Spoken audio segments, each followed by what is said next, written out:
취업은 해커스 대기업 해커스 공기업 해커스 시종을 크게 버렸어 가자.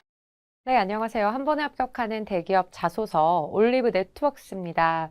네, CJ 올리브 네트워크스 같은 경우는 CJ를 다 한 번에 이어주는 그런 구심점, 연결 같은 역할을 하고 있죠. 이전과는 다르게 이번에는 해당 부분에 대한 필요성을 아마 많이 느끼셔서인지 자소서 4번 항목 같은 경우는 아예 정말 이제 CJ 상품, 서비스 여러 가지 정말 관심이 있는지를 조금 보기 위한 그런 항목도 기출이 됐습니다. 전반적으로 어떤 인재를 원하는지, 어떤 채용 전형을 가지고 있는지, 그리고 자소서는 어떻게 공략을 해야 될지 같이 한번 알아보는 시간 갖도록 하겠습니다. 네, 우선 채용 전형을 같이 한번 볼 거고요. 그리고 이후에 자소서를 구성하는 전략들, 샘플, 에피소드들까지 같이 보면서 가이드라인을 정리해 드릴게요. 네, 우선 채용 전형 보도록 하겠습니다. 네, 서류 전형, 다음 테스트 전형, 1차, 2차 면접 순으로 되어 있고요. 서류 전형에서는 사실 자소서의 중요도가 막 높지 않다라는 말 많이 들으셨을 거예요. 근데 CJ는 그럼에도 불구하고 서류 전형에서 자소서의 중요도가 어느 정도 있는 편입니다. 특히 키워드를 기준으로 거르기 때문에 CJ에서 추구하는 온리원이라던가 뭐 인재상이라던가 그리고 관련된 산업 분야에 대한 키워드들이 많이 들어가면 좋겠고요. 그럼에도 불구하고 솔직하게 말씀드리면 스펙적인 요소를 더 많이 보는 건 사실입니다. 80% 정도겠죠. 그러나 자소서를 힘 주셔야 하는 이유는 바로 면접 전형에서 주로 자소서를 가지고 질의응답을 하고 그리고 이제 여권 자료랑 같이 비교 분석하면서 보기 때문에 좀 더 심층적으로 고도화된 질문들을 할 수 있습니다. 그래서 자소서가 중요한 거죠.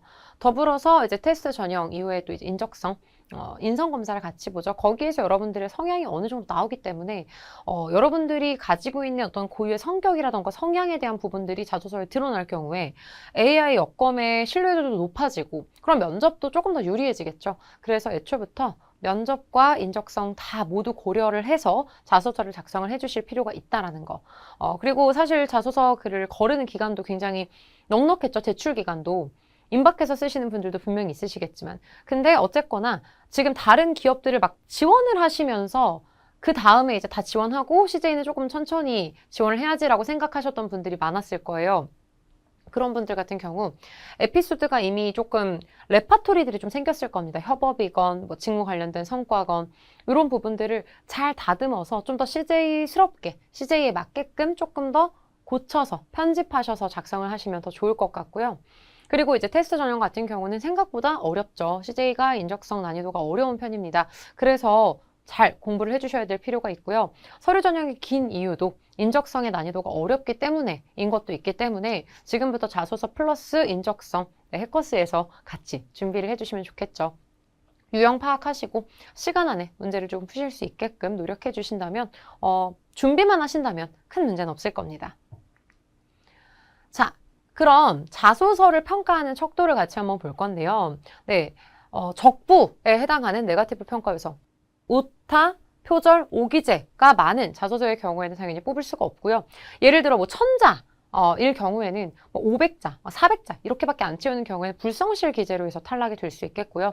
합격 자소서를 표절하면 당연히 표절로 걸리는 거고 오타율이 많거나 오기재가 많은 경우도 그렇습니다. 그래서 좀 공을 들이셔야 되는 부분이 있는데 뭐 요즘엔 카피킬러라던가 아니면 네이버나 뭐 아니면 사람이 이런 곳만 하더라도 오타라던가 이런 것들은 검수가 잘 되어 있기 때문에 잘 판단하셔서 작성을 하셔야 되고요.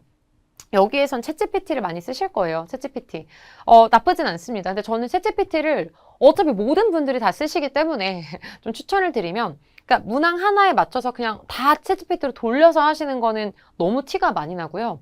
예를 들어 내가 에피소드나 이런 걸 좀 정리를 했는데 그 부분이 조금 가독성이 좀 떨어진다. 그러면 저는 오히려 가독성 같은 경우를 챗GPT한테 부탁하는 게 굉장히 좋다고 봅니다. 그래서 좀 가독성 좋게 고쳐달라라고 하면 문장 흐름이라던가 이런 표현들이 조금 더 고급스럽게 바뀌기 때문에 가독성 정도. 그러니까 본질적인 내용은 본인이 쓰시는 게 맞아요. 왜냐면 면접까지 보셔야 하니까. 그래서 챗GPT를 활용해서는 가독성이나 아니면 문장이 너무 길어진다거나 아니면 내용이 너무 길거나 짧거나 이런 부분들을 조금 자연스럽게 연결해 줄 때 활용을 하시는 걸 추천드리고 싶습니다.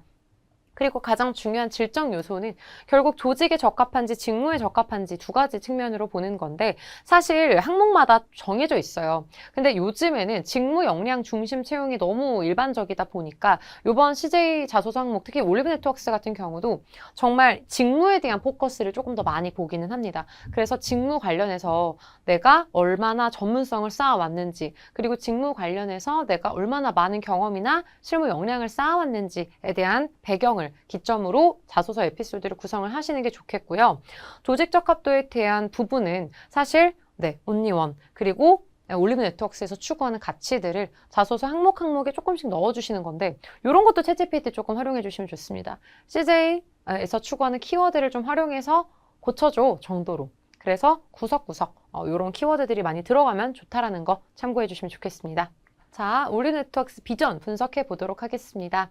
자, 미션 같은 경우는 우리가 자소서 항목에도 활용할 수 있습니다. 특히 마무리 말을 어떻게 맺어야 할지 모르시겠는 그런 분들.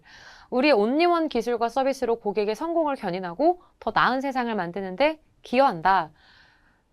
보통 포부 같은 거 쓰시고 할 때 이러한 역량을 바탕으로 올리브 네트워크스에서 사랑받는 신입사원 되겠습니다. 요거보다는 올리브 네트워크스에 입사해서 제가 가지고 있는 이러한 기술 그리고 이러한 서비스 마인드로 고객의 성공을 견인하고 더 나은 세상을 만드는 데 기여하고자 합니다. 이런 식으로 넣어주시면 그만큼 우리 기업에 대해서 조금 분석을 하고 어느 정도 좀 성의를 들였다라는 느낌이 좀 생길 수 있겠죠. 그리고 지금 보시면 워크룩스를 보면 고객 중심 사회적 가치 증대 전문성 강화 혁신 이런 키워드들을 자소서에 넣어주시면 좋아요. 목표 관련해서 전문성을 강화하는 것이 목표다. 지금 우리의 제품 서비스를 좀 더 강화해서 좀 더 고객들에게 더 나은 삶, 편리한 삶을 선사해 주는 게 목표다. 이런 식으로 키워드에 대한 부분들을 기준점으로 생각해 주시면 좋겠습니다. 그래서 그냥 보시고 끝 이게 아니라 내가 공감하는 키워드 내지는 내가 어느 정도 해당된다라고 생각하는 키워드를 자소서에 적용을 해주시는 거죠. 자, 그래서 지금 보시면 행동 원칙이라던가 핵심 가치에 대한 부분들이 어느 정도 자소서에 들어가는 게 좋다라고 말씀을 드렸는데 특히 이 중에서 다 넣으시려고 하면 힘들고요. 특히 AI 여검에도 다 넣으려고 하면 힘드니까 예를 들어 내가 나는 좀 전문성을 강화하고 좀 되게 빡센 스타일이다. 난 되게 뭔가 성장을 위해서 되게 빡세게 노력하는 그런 스타일이다 라고 한다면 전문성 강화에 대한 부분, 최고에 대한 부분, 그쵸? 그리고 혁신 이런 부분들을 기점으로 해서 주요 키워드로 활용을 해주시면 더 좋겠죠. 마찬가지로 나는 고객의 니즈, 고객에 대한 어떤 니즈 분석을 완벽하게 하려고 한다라고 한다면 고객 중심에 대한 부분, 그리고 차별화에 대한 부분, 상생에 대한 부분 이런 것들을 같이 가져가실 수 있겠죠. 그래서 어느 정도 컨셉을 정하시는 건 중요하다라고 생각해 주시면 좋겠습니다.